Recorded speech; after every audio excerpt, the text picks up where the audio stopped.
Selamat pagi dan salam sejahtera kepada kita semua. Bapak Ibu sidang jemaat Tuhan, saat ini kita akan masuk dalam ibadah kita. Majelis dan anggota jemaat mengucapkan selamat datang kepada Bapak Ibu, saudara-saudari yang mungkin baru pertama kali datang beribadah bersama-sama dengan kami.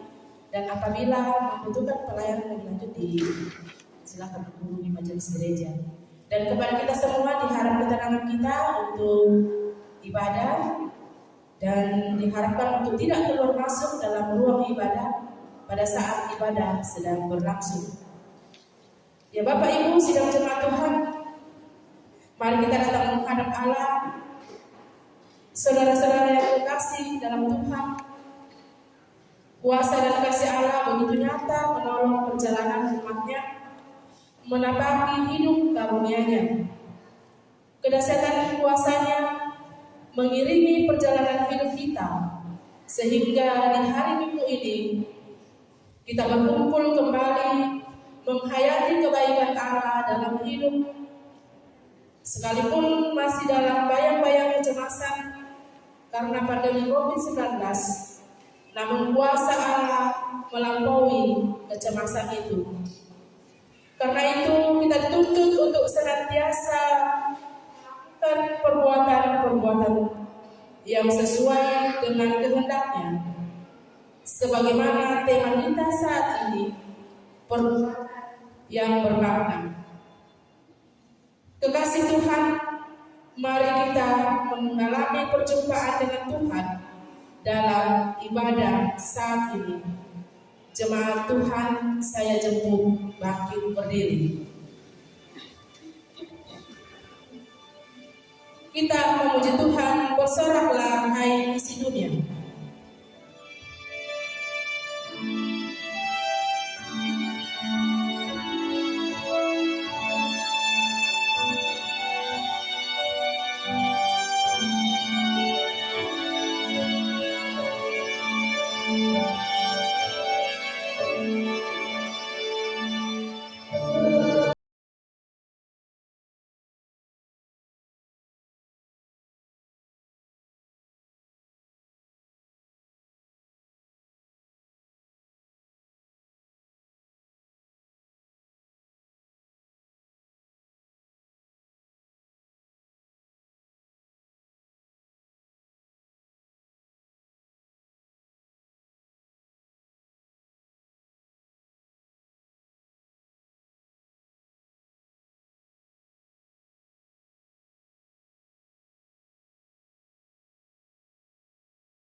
jemaat yang dikasih oleh Tuhan, pertolongan kita adalah dalam nama Tuhan yang menjadikan langit dan bumi.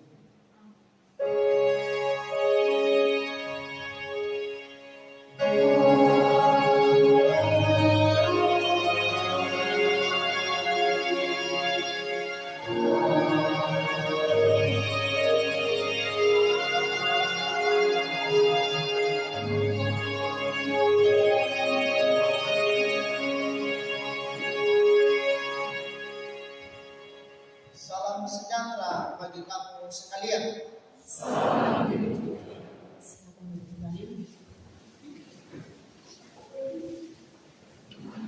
Sidang jemaat yang dikasih oleh Tuhan, mari kita dengan penuh ketulusan dan kerendahan hati datang kepada Tuhan, menyatakan pengakuan dosa kita.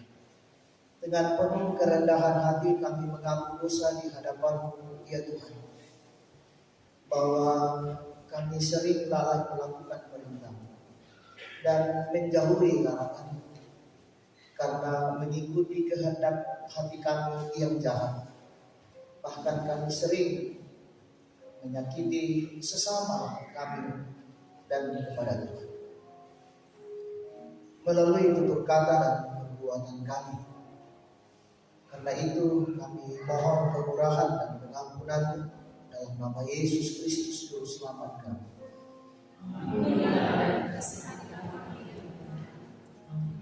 Di depan mata Yesus ternyata kesalahanku.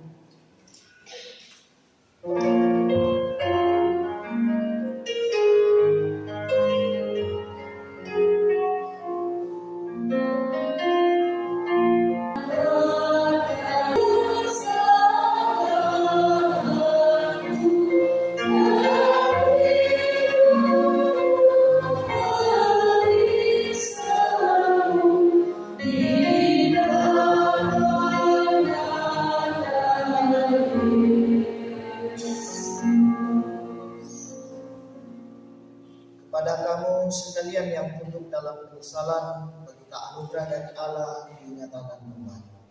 Pada waktu itu Dia telah menyelamatkan kita, bukan karena perbuatan baik yang telah kita lakukan, tetapi karena rahmat-Nya, oleh permandian kelahiran kembali dan oleh pembaharuan yang dikerjakan oleh Roh Kudus. Sudah mendapat sayang Tuhan meskipun banyak ku berair.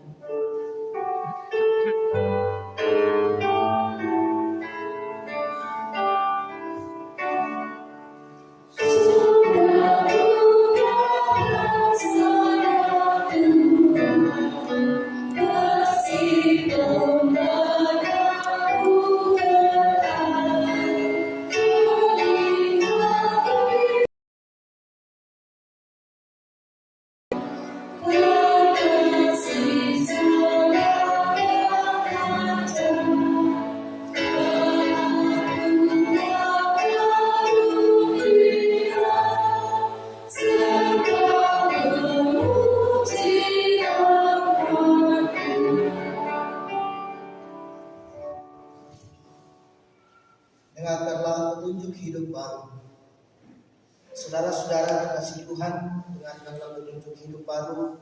Hendaklah perkataan Kristus diam dengan segala kekayaannya di antara kamu, sehingga kamu dengan segala hikmat mengajar dan menuntut seorang akan yang lain, dan sambil menyanyikan mazmur dan puji-pujian dan nyanyian rohani, kamu mengucap syukur kepada Allah di dalam hati. Sidang jemaat Tuhan, kita akan bermazmur bersama dari Mazmur 49 ayatnya yang kedua sampai ayatnya yang ke-13.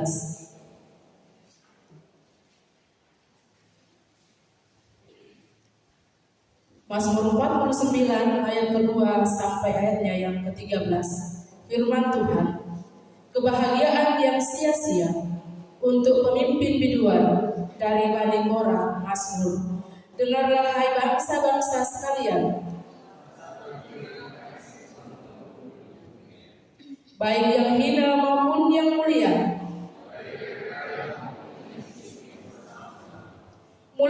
akan mengucapkan hikmat. Aku akan menyendengkan telingaku kepada Amsal.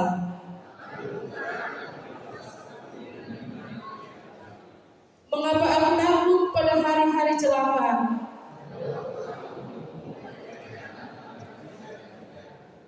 Mereka yang percaya akan harta bendanya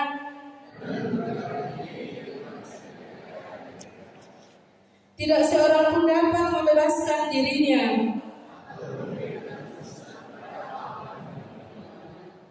Karena terlalu mahal harga pembebasan nyawanya, supaya ia tetap hidup untuk tetapi dengan segala kegemilangannya manusia tidak dapat bertahan. Amin. Bangsa dunia, hai bersoraklah, tepuk tanganmu bagi Tuhanmu.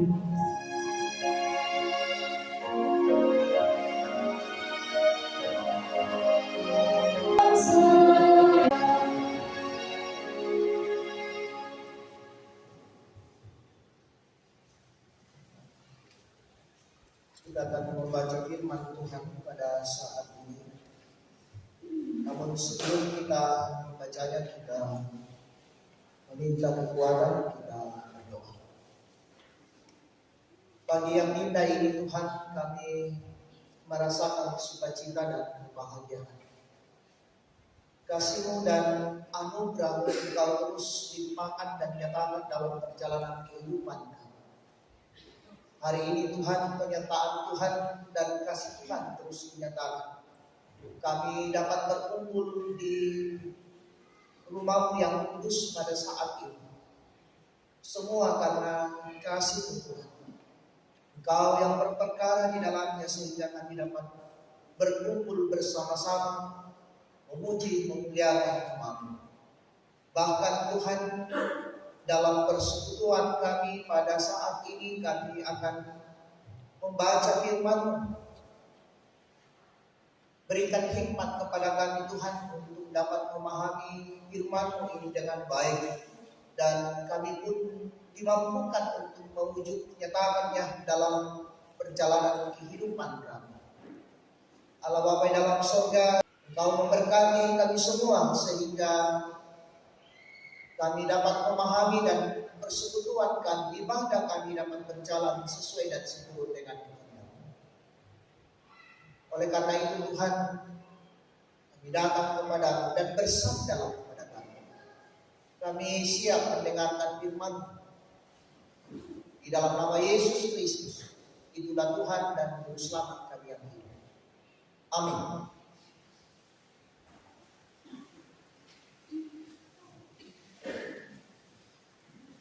Bacaan firman Allah pada hari ini yang pertama dari Khotbah 1 ayat 12 sampai dengan 18. Firman Allah demikian: pengejaran hikmat adalah sia-sia. Aku, Khotbah, adalah raja atas Israel di Yerusalem. Aku membulatkan hatiku untuk memeriksa dan menyelidiki dengan hikmat segala yang terjadi di bawah langit. Itu pekerjaan yang menyusahkan yang diberikan Allah kepada anak-anak manusia untuk berdalahkan diri. Aku telah melihat segala perbuatan yang dilakukan orang di bawah matahari. Tetapi lihatlah, segala sesuatu adalah kesia-siaan dan usaha menjaring angin, yang bongkok tak dapat diluruskan dan yang tidak ada dan tak dapat dihitung. Aku berkata dalam hati, lihatlah, aku telah memperbesar dan menambah hikmat lebih daripada semua orang yang memerintah atas Yerusalem sebelum aku, dan hatiku telah memperoleh banyak hikmat dan pengetahuan. Aku telah membulatkan hatiku untuk memahami hikmat dan pengetahuan, kebodohan dan kekebalan. Tetapi aku menyadari bahwa Hal ini pun adalah usaha pencari angin. Karena di dalam banyak nikmat ada banyak susah hati. Dan siapa memperbanyak pengetahuan, memperbanyak kesedihan. Amin.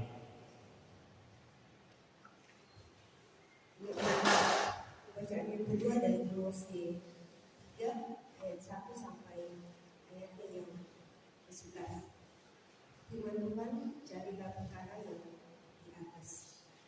Karena itu, kalau kamu dibangkitkan bersama dengan Kristus, carilah perkara yang di atas, di mana Kristus ada duduk di sebelah kanan Allah. Pikirkanlah perkara yang di atas, bukan yang di bumi, sebab kamu telah mati dan hidupmu tersembunyi bersama dengan Kristus di dalam Allah. Apabila Kristus yang adalah hidup kita menyatakan diri kelak, kamu pun akan menyatakan diri bersama dengan Dia dalam kemuliaan. Karena itu, matikanlah dalam dirimu segala sesuatu yang duniawi, yaitu percabulan, kenajisan, hawa nafsu, nafsu jahat, dan juga keserakahan yang sama dengan penyembahan berhala. Semuanya itu mendatangkan murka Allah atas orang-orang durhaka. Dahulu kamu juga melakukan hal-hal itu ketika kamu hidup di dalamnya. Tetapi sekarang buanglah semuanya ini, yaitu marah, geram, kejahatan, fitnah, dan kata-kata kotor yang keluar dari mulutmu. Jangan lagi kamu saling mendustai manusia lama serta kelakuannya, dan telah mengenakan manusia baru yang terus-menerus diperbaharui untuk memperoleh pengetahuan yang benar menurut gambar Khalqnya. Dalam hal ini tiada lagi orang Yunani atau orang Yahudi, orang bersunat atau orang tak bersunat, orang barbar atau orang miskin, budak atau orang mereka, tetapi Kristus adalah semua dan di dalam segala sesuatu. Amin.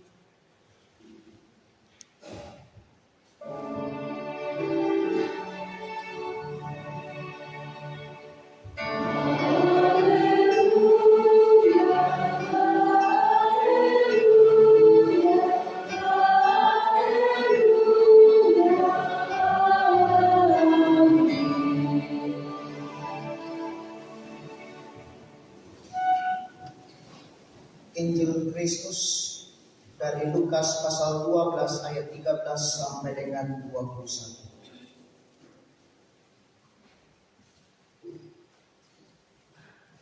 Orang kaya yang bodoh. Seorang dari orang banyak itu berkata kepada Yesus, "Guru, katakanlah kepada saudara." Tetapi Yesus berkata kepadanya, "Saudara, siapakah yang telah mengangkat aku menjadi hakim atau pengantara atas kamu?" Katanya lagi kepada mereka, "Berjaga-jagalah dan waspadalah terhadap segala ketamakan. Sebab walaupun seorang berlimpah-limpah hartanya, hidupnya tidaklah tergantung daripada kekayaannya itu." Kemudian dia mengatakan kepada mereka suatu perumpamaan, katanya, "Ada seorang kaya, tanahnya berlimpah-limpah hasilnya. Ia bertanya dalam hatinya, apakah yang harus aku perbuat? Sebab aku tidak mempunyai tempat di mana aku dapat menyimpan hasil tanahku." Lalu katanya, "Inilah yang akan aku perbuat. Aku akan merombak lumbung-lumbungku dan aku akan mendirikan yang lebih besar dan aku akan menyimpan di dalamnya segala gandum dan berkata kepada jiwaku, jiwaku, ada padamu banyak barang tertimbun untuk bertahun-tahun lamanya. Beristirahatlah, makanlah, minumlah, dan bersenang-senanglah." Tetapi firman Allah kepadanya, "Hai engkau orang bodoh, pada malam ini juga jiwamu akan diambil daripadamu, dan apa yang telah kau sediakan untuk siapakah itu nanti? Demikianlah jadinya dengan orang yang mengumpulkan harta bagi dirinya sendiri, jikalau ia tidak kaya di hadapan Allah.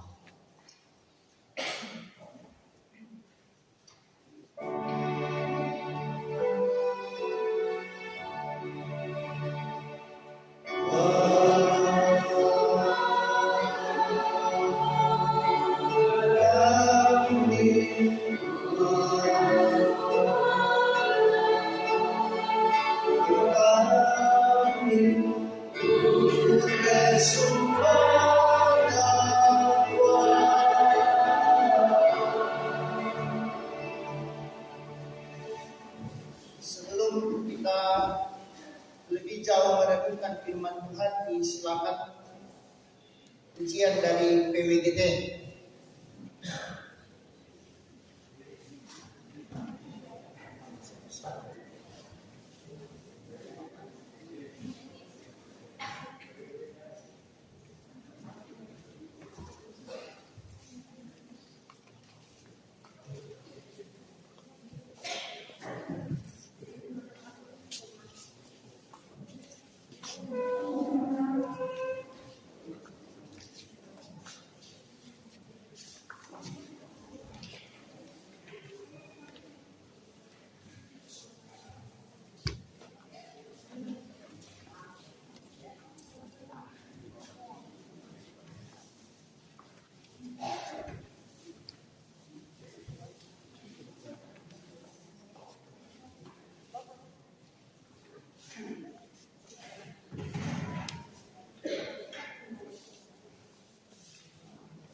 Baik dulu. Rapnya ya.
Saudara-saudara, sidang jemaat yang dikasihi oleh Tuhan, saya sengaja mendahului khotbah kita dengan lagu ini karena sebuah pernyataan dan sebuah pengakuan bahwa bukan Ronald yang dulu, tetapi Ronald yang nanti.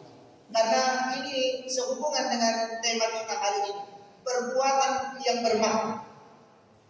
Perbuatan yang bermakna itu tema kita di hari ini. Lalu tema ini lahir dari berapa bacaan kita dan khususnya bacaan utama hari ini adalah pengkhotbah. Pengkhotbah mengatakan semuanya sia-sia. Jadi pertanyaannya adalah, betulkah sia-sia semua yang kita lakukan? Pertanyaan untuk kita bahwa tema ini memberikan sebuah kritikan bagi kita bahwa apa sebenarnya yang mau dikatakan oleh pengkhotbah ini sehingga ia mengatakan semuanya sia-sia, tidak ada yang tidak sia-sia. Napa mugai di kubau, napa mugai di karang, kelatai gainya. Menarik sidang jemaat yang dikasih oleh Tuhan di minggu ini kita diperhadapkan dengan sebuah tema yang sia-sia itu. Nah, dalam pengkhotbah bacaan kita hari ini, khotbah baca abangnya tu lamelona lantai sesuatu yang tak bermakna dan sia-sia di bawah.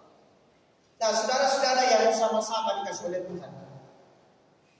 Lalu menarik, apa kira-kira mengapa sang pengkhotbah atau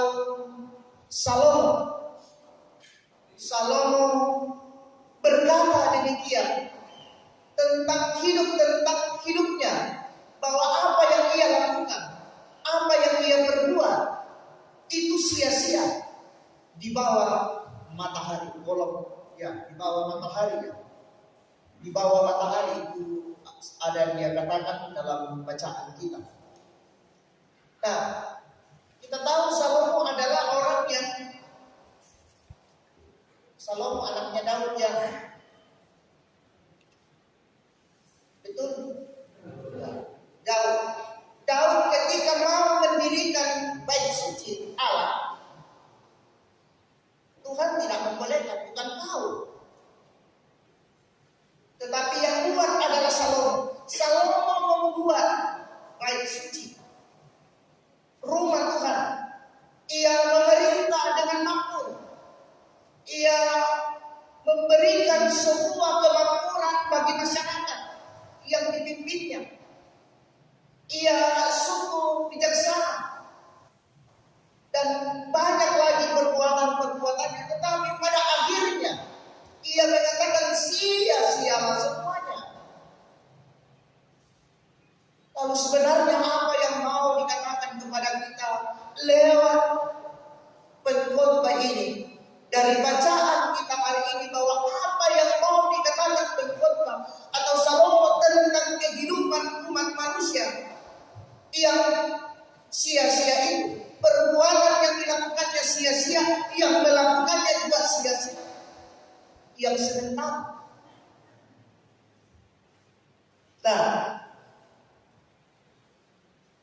sidang jemaat yang dikasih oleh Tuhan, dalam pembacaan kita pada saat itu, jika kita merenung-renungkan lalu jadi perbuatan yang tak bermakna menurut Salomo. Nah, Bapak Ibu sidang jemaat yang dikasih oleh Tuhan, ada, saya lupa buku apa itu saya sempat baca, tetapi yang teringat saya ada sebuah ungkapannya. Dia mengatakan 1000 kata kita keluarkan, maka besok akan dilupakan. Kalau kita mencoba memahami ungkapannya, bahwa bukan kata-kata pada saat ini Salomo berbicara tentang itu. Apa dan bagaimana sebenarnya supaya kehidupan kita ini memiliki makna yang sesungguhnya. Ungkapan Salomo mengatakan sia pada saat ini kita diberikan sebuah pemahaman, kita dikritik oleh pembacaan kita sebagai umat yang percaya. Yang minggu kemarin dikatakan bahwa kita adalah Abi dan Muhammad, kita adalah umatnya dan dikasihinya. Lalu ketika kita menjadi orang yang Abi dan Muhammad itu, apa yang mesti harus kita lakukan dalam kehidupan kita? Nah, saudara-saudara sidang jemaat yang dikasih oleh Tuhan, jadi kita sebagai umat yang percaya, dalam kehidupan ini Salomo memberikan sebuah ajaran, sebuah nasihat kepada kita dalam menjalani kehidupan di tengah-tengah dunia yang sementara ini. Jadi benar, tidak ada yang menang dalam hidup ini, dalam dunia ini. Semua serba ya, maksudnya semua panah. Tidak ada yang abadi, tidak ada yang kekal dalam dunia ini. Jadi kita hidup di tengah-tengah dunia yang tidak abadi, dan kita pun juga yang hidup di dalamnya tidak abadi di tengah-tengah dunia. Nah, saudara-saudara sidang jemaat yang dikasih oleh Tuhan, jadi dalam melakukan berbagai tanggung jawab di tengah-tengah kehidupan, Salomo menyadari dirinya bahwa apa yang ia dapatkan, apa yang ia telah lakukan dalam kehidupan itu, yang ia telah buat, semuanya sia-sia dalam kehidupan. Kenapa ia mengatakannya? Karena ketika tindakan yang dilakukan oleh Salomo dalam melakukan semua tugas dan tanggung jawabnya tidak didasari dalam kehendak Tuhan, maka sia-sia semuanya. Dalam bacaan kita, Injil Lukas mengatakan tadi tentang kebodohan. Bukan orang kaya yang bodoh. Coba diperhatikan dalam ceritanya. Tanya Tosugi Tumbaga. Yaya Tosugi, Yaya Tumbaga, orang yang fokusnya pada hartanya. perhatikan. Jadi dalam kisah Lukas menceritakan hal itu, bahwa orang kaya ini hidup dan fokusnya dalam melakukan kehidupannya hanya pada hartanya, sehingga ia dikatakan bodoh. Nah, saudara-saudara yang sama-sama dikasih oleh Tuhan. Jadi dalam bacaan kita diingatkan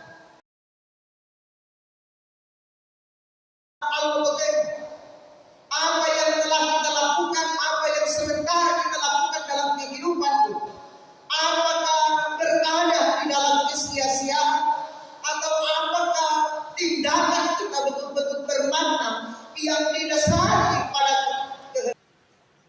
Itu yang dikatakan bacaan itu. Jadi sebuah kritikan tentang hidup yang kita jalani sebagai orang yang percaya, yang menolak perubahan lain dulu, lain sekali. Pertanyaannya, apakah benar, apakah betul ungkapan itu? Jadi mestinya sebagai orang-orang yang percaya kepada Kristus, hidup yang dijalaninya, apa yang dilakukan dalam kehidupan ini mestinya berdasar pada Kristus, berdasar pada Kristus atau berfokus pada Kristus, sehingga apa yang dilakukannya memiliki makna yang lebih dalam, bukan hanya sekedar berbuat, bukan hanya sekedar melakukan. Nah, saudara-saudara yang sama-sama dikasih oleh Tuhan, mengapa mesti berdasar pada Kristus? Supaya tindakan kita dalam hidup ini, kita melakukannya dalam kehendak, supaya apa yang kita dapatkan kita sungguh memperhitungkannya dengan baik dalam kehidupan itu, tidak menyakiti orang lain, tidak membuat orang tersiksa, tidak membuat orang menderita karena keinginan-keinginan. Nah, saudara-saudara yang sama-sama dikasih oleh Tuhan, lalu apa yang harus kita lakukan sebagai umat yang percaya di tengah-tengah kehidupan yang serba sia-sia yang dikatakan oleh sang pengkhotbah kita pada saat ini? Kita harus memiliki hikmat dari Allah. Ya, kalau hikmat itu adalah kebijaksanaan, Pak Tuhan bahasa Korea, kakina, luar biasanya ungkapan hina. Jadi dalam mau melakukan hidup ini untuk dapat supaya memiliki makna yang dalam, mesti kita memiliki hikmat Allah dalam kehidupan ini. Hikmat yang asalnya dari Allah, bukan hikmat yang asalnya dari dunia. Yang dikatakan dalam bacaan kita, memperbanyak kesedihan. Semakin banyak kita memiliki pengetahuan, semakin memperbanyak kesedihan. Ayat terakhir dari bacaan kita. Ya. Jadi Salomo ini memahami dirinya bahwa ia betul melakukan sesuatu dalam hidup ini kalau tanpa didasari oleh kehendak Tuhan, sia-sia dan ada arti.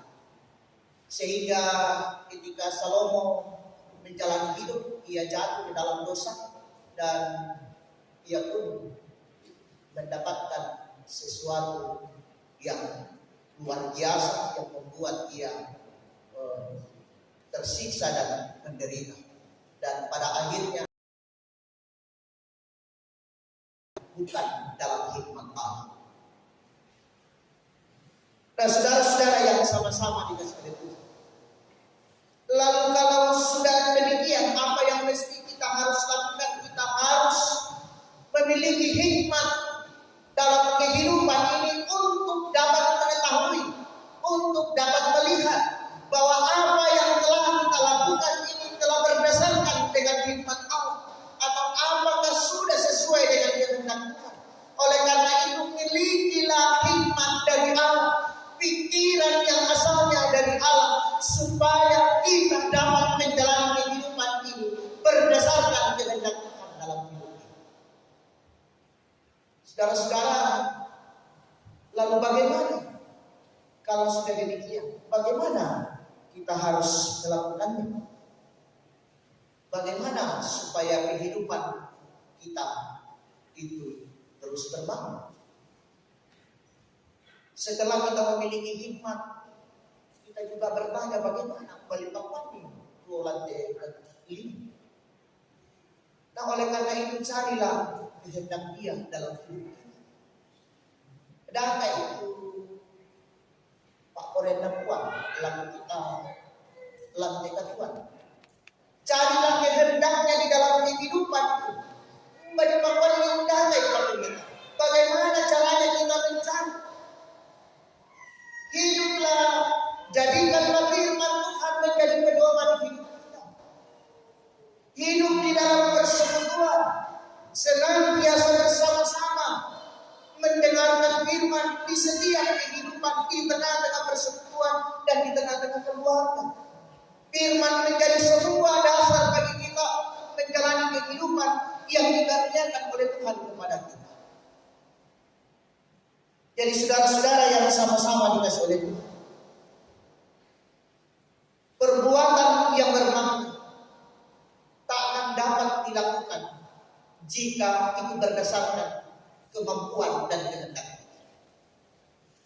Jika kehidupan yang kita jalani mau memberikan makna yang sesungguhnya, maka milikilah hikmat Allah dan carilah kehendaknya dalam kehidupan kita. Sehingga kehidupan yang engkau jalani itu dapat dikatakan perbuatan dan hidup yang bermakna dalam hidup. Ya, perbuatan baik bagi sesama belum tentu. Ya, coba renung-renungkan. Kira-kira paman kata sebab kita berbuat baik kepada orang karena bukan dasarnya karena Kristus. Pakaboro tejo galana doa bongi atau talung bongi kemarin perlu. Jadi bukan berdasarkan dengan kehendak Tuhan. Jadi ini yang saya katakan bahwa perbuatan baik kepada seseorang belum tentu bermakna. Kenapa? Karena kita harus tahu apa maksudnya kita melakukan perbuatan ini. Jadi betapa pentingnya motivasi atau dasar dari sebuah tindakan itu. Nah biasanya kan udah bang itu kompetisi ada di Jerman. Ya, TPTP bang, nah tindakannya tidak sama. Yang mendapat uang murah, butir, manasa. Kamu kada tahu. Jadi bukan persoalan teori, bukan persoalan kata-kata hari ini. Kita membutuhkan bukti atau praktek dan tindakan. Jadi kata-kata kita lakukan, kata-kata kita sampaikan, mesti itu mewujud dalam tindakan konkret. Tak nyaman daya kata-kata yang fokus mengatakan iman tanpa perbuatan pada hakikatnya dalam hati. Nah saudara-saudara yang sama-sama dikasih oleh Tuhan. Oleh karena itu Kolose berkata dalam bacaan kita, pikirkanlah persoalan yang di atas. Dengan demikian kehidupan yang kita jalani hari ini adalah kehidupan yang memandang kepada kehidupan yang dijanjikan oleh Allah. Kita melakukan tindakan kita dalam kehidupan ini berdasarkan dengan kehendak Allah. Lalu kita wujudkan dalam tindakan konkret dan kehadiran kita menjadi berkat bagi sesama dalam kehidupan. Sehingga perbuatan kita pun bermakna dalam kehidupan. Kasih dan jemaat yang dikasih oleh Tuhan, mari dalam hidup ini kita mengoreksi Bapak Ibu dan saya. Tak syarakat makmud pateh susi situru syarakat lingkan katuang atau tak. Mari kita koreksi masing-masing tak koding pantat-pantat kita tiro tasubloy. Ya sulota yang kadang kapuang matua lata pakai umpiroi bata pakuani umbatokan akua tukatuanta lalilingkan situ Pak Korean ketongan raka puang matua atau dilingkan situ Pak Korean kita. Jangan sampai kita berada dalam sebuah kehidupan perbuatan yang tak bermakna. Salomo mengingatkan kita sebagai orang-orang yang percaya bahwa mestinya hidupmu bermakna dalam kehidupan ini, dan kau pun akan menikmati kebahagiaan, sukacita, dan kedamaian di dalam Tuhan. Kehidupan kita masing-masing, Bapak Ibu, apakah kita telah terus mengoreksi, memahami bahwa hidup saya adalah orang-orang yang percaya kepada Kristus. Saya diciptakan oleh Allah untuk menyatakan kemuliaan dan menyatakan sebuah tindakan memuliakan Dia dalam kehidupan saya. Oleh karena itu, mari kita melihat masing-masing hidup ini. Sudah sejauh mana kita menjalani hidup yang bermakna dalam hidup ini. Orang yang percaya kepada Kristus, hidupnya adalah memuji, memuliakan nama Tuhan. Mari kita datang kepadanya dan menyerahkan seluruh hidup kita di dalam doa Bapa kami. Bapa kami yang di surga, dikuduskanlah namamu, datanglah kerajaan, jadilah kehendak di bumi seperti di surga. Berikanlah kami pada hari ini makanan kami yang secukupnya, dan ampunkan akan kesalahan kami, seperti kami juga mengampuni orang yang bersalah kepada kami. Dan janganlah membawa kami ke dalam pencobaan, tetapi lepaskan kami daripada yang jahat. Karena Engkau yang punya kerajaan dan kuasa dan kemuliaan sampai selama-lamanya. Amin. Mari kita bersama-sama pada hari ini bangkit pula dari antara orang mati, naik ke surga untuk menghakimi orang yang hidup dan yang mati. Aku percaya kepada Roh Kudus, Gereja yang kudus dan aman, pengampunan dosa, kebangkitan dari dan hidup yang kekal. Amin. Segala benua dan langit penuh